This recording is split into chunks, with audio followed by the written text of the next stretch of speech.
আসসালামু আলাইকুম রহমতুল্লাহি ওয়া বারাকাতুহু। ইন্নাল হামদালিল্লাহ নাহমাদুহু ওয়া নাস্তাঈনুহু ওয়া নাস্তাগফিরুহু ওয়া নাউযু বিল্লাহি মিন শুরুরি আনফুসিনা ওয়া মিন সাইয়্যাতি আমালিনা।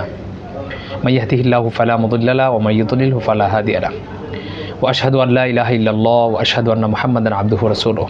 ক্বালা আল্লাহু তাআলা লা ইয়ানালাল্লাহা লুহুমুহা ওয়ালা দিমাউহা ওয়ালাকিন ইয়ানালুহুত তাকওয়া মিনকুম। সাদাকাল্লাহুল আযীম। ইসলামকে জানি আয়োজনে আপনাদের সকলকে স্বাগত জানাচ্ছি। আবারও আমরা একটি বছর পর কোরবানি এবং হজের সময়ে উপনীত হতে পেরেছি, আলহামদুলিল্লাহ। গত বছর যাদেরকে নিয়ে কোরবানির ঈদ পালন করেছি তাদের মাঝে অনেকেই আমাদের কাছ থেকে বিদায় নিয়েছে, তাদের মধ্য থেকে অনেকে আমাদের কাছে নেই। আগামী বছর আবার আমরা কতজন দুনিয়ার জীবনে বেঁচে থাকব তারও কোনো গ্যারেন্টি নেই। আল্লাহ পাক রব্বুল আলামিন পবিত্র কালামের সূরা হজ 37 নম্বর আয়াতে বলছেন, লা ইয়ানালাল্লাহা লুহুমুহা ওয়ালা দিমাউহা ওয়ালাকিন ইয়ানালুহুত তাকওয়া মিনকুম। অত্র আয়াতে কারিমায় আল্লাহ পাক রব্বুল আলামিন বলছেন, লা ইয়ানালাল্লাহা, আল্লাহ পাক রব্বুল আলামিনের কাছে কিছুই পৌঁছায় না, লুহুমুহা, তার লুহুমুহা ওয়ালা দিমাউহা, তার গোশত, তার রক্ত, কোনো কিছুই আল্লাহ তাআলার কাছে পৌঁছায় না। পৌঁছায় তাহলে কি? ওয়ালাকিন ইয়ানালুহুত তাকওয়া মিনকুম, শুধুমাত্র কেবলমাত্র আল্লাহ পাক রব্বুল আলামিনের কাছে পৌঁছায় আমরা যে কোরবানি করি, কোরবানির তাকওয়া। কাজেই এখানে আমি গরু কত বড় দিলাম, কয়জন শরিকানা, সেটা মুখ্য নয়। মুখ্য হচ্ছে যে আমি আল্লাহ তাআলার জন্যই করছি কিনা। অন্য আরেকটি আয়াতে কারিমায় আছে, কুল ইন্না সলাতি ওয়া নুসুকি ওয়া মাহইয়ায়া ওয়া মামাতি লিল্লাহি রাব্বিল আলামিন। হে নবী, আপনি বলুন, ইন্না সলাতি, নিশ্চয়ই আমার নামাজ, ওয়া নুসুকি আমার কোরবানি, ওয়া মাহইয়ায়া আমার জীবন, ওয়া মামাতি আমার মৃত্যু, লিল্লাহি রাব্বিল আলামিন, একমাত্র আল্লাহ তাআলার জন্যই, আল্লাহ তাআলার রাজি খুশির জন্যই যেন হয়ে থাকে। এই আয়াতের ব্যাখ্যা হচ্ছে যে আমরা যে আমলই করি আল্লাহর সন্তুষ্টির জন্য যেন আমরা করি। তাহলে আমরা কোরবানি যারা করার জন্য নিয়ত করেছি, কোরবানি দেওয়ার আমাদের উদ্দেশ্য একমাত্র একটাই থাকবে, আল্লাহ তাআলার সন্তুষ্টি অর্জন। এবং এই আয়াতে কারিমায় সূরা হজের 37 নম্বর আয়াতে কারিমায় আমরা স্পষ্টভাবে রেফারেন্স পেয়েছি যে আল্লাহ তাআলার কাছে কেবলমাত্র শুধুমাত্র আমাদের তাকওয়া পৌঁছায়, আমাদের কোরবানির পশুর রক্ত, গোশত, মাংস কোনো কিছুই পৌঁছায় না। সুতরাং আমরা কোরবানি করব একমাত্র আল্লাহ তাআলার সন্তুষ্টি অর্জনের লক্ষ্যে।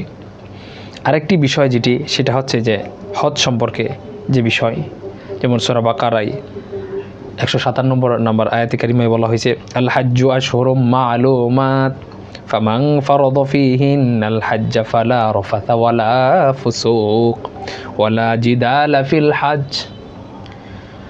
হজের সময় নির্দিষ্ট কয়েক মাস, তো হজের সময় আসলো, তো এই হজ পালনের জন্য পূর্বে যে বিষয়গুলো বলা হয়েছে অন্য আরেকটি আয়াতে কারিমায় সূরা আলে ইমরানের 97 নম্বর আয়াতে কারিমায় বলা হয়েছে, ওয়ালিল্লাহি আলান নাসি হিজ্জুল বাইতি মান ইসতাতা ইলাইহি সাবিলা ওয়া মান কাফারা ফা ইন্নাল্লাহা গনিয়্যুন আনিল আলামিন। এই আয়াতে কারিমায় বলা হয়েছে যে সমর্থবান মানুষের উপর আল্লাহর জন্য বাইতুল্লাহ হজ করা হচ্ছে ফরজ। তাহলে যাদের মধ্যে সামর্থ্য আছে তাদের জন্য হজ করা হচ্ছে ফরজ, আর যাদের জন্য ফরজ হয়েছে তারা যদি হজ পালন না করেন তাহলে আল্লাহ তাআলার বিশেষ একটি হুকুমকে অমান্য করলেন। এজন্য যাদের সামর্থ্য আছে আমরা সবাই চেষ্টা করব ইনশাল্লাহ হজ যেন মিস না হয়। কারণ অন্য আরেকটি আয়াতে কারিমায় বলা হয়েছে যে বাইতুল্লাহ শরীফ সেটা হচ্ছে বরকতময় একটি স্থান। তো আমরা যদি সেখানে যেতে পারি তাহলে আমাদের এটা হচ্ছে সৌভাগ্যের একটি লক্ষণ। এই বাইতুল্লাহ শরীফ হচ্ছে অত্যন্ত ফজিলতপূর্ণ একটি স্থান। যা হচ্ছে পৃথিবীর সর্বপ্রথম গড়, যা হচ্ছে কোরআনুল কারীমের সূরা আলে ইমরানের 96 নম্বর আয়াতে কারিমে বলা হয়েছে, যেমন ইন্না আউওয়ালা বাইতিন উযিআ লিন-নাসি লাল্লাযী বিবাক্কাতা মুবারাকান ওয়া হুদাল লিল আলামিন। পৃথিবীর মধ্যে সর্বপ্রথম সেই ঘর হচ্ছে বাইতুল্লাহ। অথবা পরে বলা হয়েছে ফিহি আয়াতুম বাইয়িনাতুম মাকামু ইব্রাহিম ওয়া মান দাখালাহু কানা আমিনা ওয়ালিল্লাহি আলান নাসি হিজ্জুল বাইতি মান ইসতাতাআ ইলাইহি সাবিলা ওয়া মান কাফারা ফা ইন্নাল্লাহা গনিয়্যুন আনিল আলামিন। তাহলে পৃথিবীর সর্বপ্রথম গড় হচ্ছে বাইতুল্লাহ এবং সবচেয়ে ফজিলতপূর্ণ গড় হচ্ছে বাইতুল্লাহ। কাজে সেখানে যেতে পারাটা হচ্ছে ভাগ্যের একটা বিষয়, সৌভাগ্যের একটা বিষয়।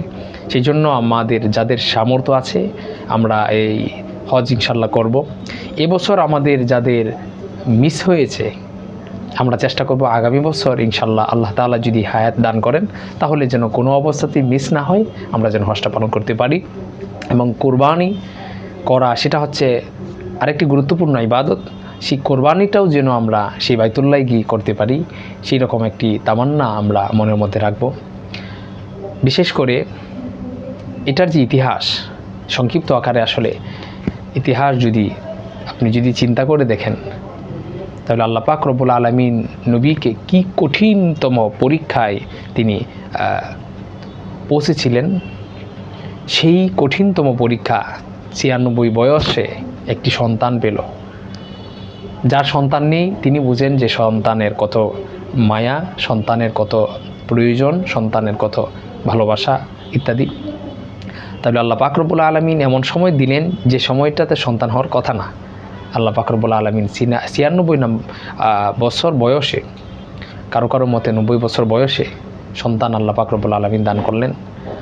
অতঃপর সেই সন্তান যখন ভূমিষ্ঠ হলো, যখন 8 বছর বয়সে উপনীত হলো, একদম সংক্ষিপ্ত আকারে মূল বিষয় হচ্ছে যেটা যে আল্লাহ পাক রব্বুল আলামিন তখন যে পরীক্ষা দিলেন ইব্রাহিম আলাইহিসসালাতু ওয়াসসালাম এবং ইসমাইল আলাইহিসসালাতু ওয়াসসালামের, সেই ঘটনা আপনারা জানেন। মুখ্য অংশ হচ্ছে যে সেই যে ঘটনা আল্লাহ পাক রব্বুল আলামিন 96 বছর বয়সে একটি সন্তান দান করলেন। আবার সেই সন্তান যখন একটি বয়সে উপনীত হলো, যখন তার সাথে তিনি কথা বলতে পারেন, হাঁটতে পারেন, কোনো কাজে সহযোগিতা করতে পারেন, তো এমন একটি সময়ে তখন সন্তানের প্রতি পিতার সেই ভালোবাসা আরও গভীর হয়।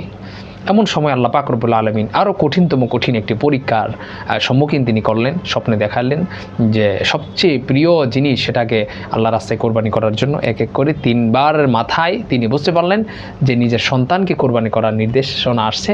তখন তিনি সেই কোরবানি করলেন। সেই ঘটনা আপনারা জানেন। এখানে গুরুত্বপূর্ণ একটি অংশ যেটি আল্লাহ পাক রব্বুল আলামিন সরাসরি যদি ওহী নাজিল করতেন, সরাসরি যদি বিধান দিতেন যে ইব্রাহিম আলাইহিসসালাতু ওয়াসসালামকে, যে ইসমাইল আলাইহিসসালাতু ওয়াসসালামকে কোরবানি করার জন্য, তাহলে মুফতিদের মাসালা যে তাহলে কি হয়ে যেত, ফরজ হয়ে যেত। যতক্ষণ না পর্যন্ত কোরবানি হচ্ছে ততক্ষণ পর্যন্ত আল্লাহর বিধান বাস্তবায়ন হতো না। যেহেতু আল্লাহ পাক রব্বুল আলামিন স্বপ্নে দেখালেন, তাহলে এখানে আল্লাহ তাআলা শুধু চেয়েছেন যে ভালোবাসা আল্লাহ তাআলার প্রতি কতটা, সেটা আল্লাহ পরীক্ষা করলেন। কাজেই যখন তিনি সর্বোচ্চ চেষ্টা তিনি করলেন, সে ঘটনা আপনারা জানেন, তখন আল্লাহ পাক রব্বুল আলামিনের সেই কঠিনতম পরীক্ষায় তিনি উত্তীর্ণ হলেন। আর সেই ঘটনাকে কেন্দ্র করে আমাদের আজকের সেই ঘটনা যে প্রতি বছর আমরা আমাদের সামর্থ্য অনুযায়ী আমরা একটি কোরবানি করে থাকি।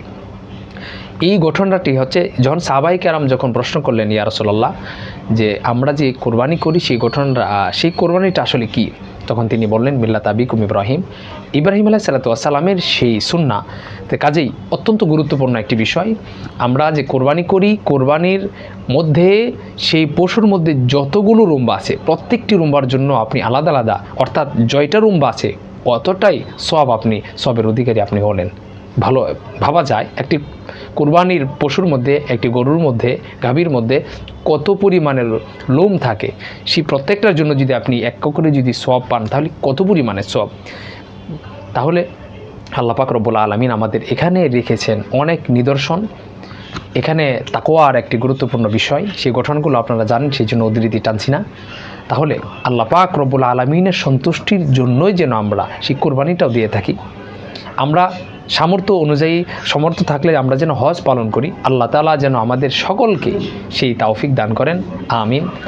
আল্লাহ তাআলা আমাদের প্রত্যেকেরই জীবনে একবার হলেও হজ করার এবং আমাদের সামর্থ্য যাদের আছে কোরবানি দেওয়ার সেই তৌফিক আল্লাহ আমাদের সকলকে দান করুন, আমিন। আসসালামু আলাইকুম ওয়া রাহমাতুল্লাহি ওয়া বারাকাতুহু।